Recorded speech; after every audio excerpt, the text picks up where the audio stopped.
When Thomas the Hitman Hearns looks back on his illustrious career, he doesn't just reminisce about victories and the 16 belts he won in 2 weight divisions. He thinks of the battles, the wars he endured against legendary rivals. And in this corner of the boxing world, there is no greater compliment than to say an opponent pushed you to your absolute limit. In an exclusive interview with World Boxing News at the age of 66, the Hitman, still in great shape, by the way, still with that devastating right hand, he openly admits that his toughest nights in the ring weren't from unknown challengers, but from the very best.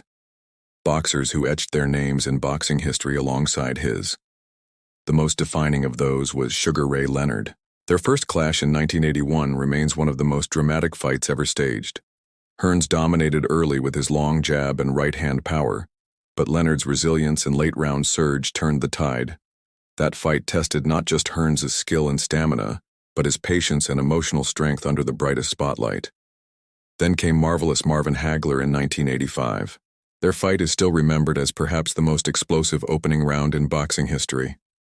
Hearns landed his bombs, but Hagler's granite chin and relentless pressure turned the fight into a war that ended with Hearns collapsing in defeat. Hearns often says that Hagler's toughness was on a level that defies logic. Another rival, Roberto Durán, brought his own brand of danger. Hearns dismantled him in 1984 with a second-round knockout, but in preparation, he knew Durán's ferocity and street-born instincts could never be underestimated. Even in victory, Hearns respected the intensity Durán carried into every bout.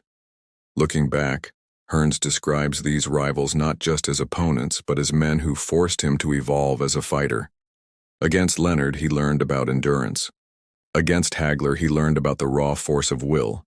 Against Durán, he learned the importance of never letting his guard down.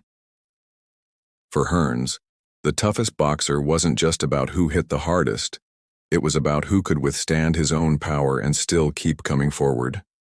In that sense, Hagler and Leonard stand at the very top of his list. I had to dig deep inside myself to find another level. Hearns said they brought the best out of me, and sometimes that wasn't enough.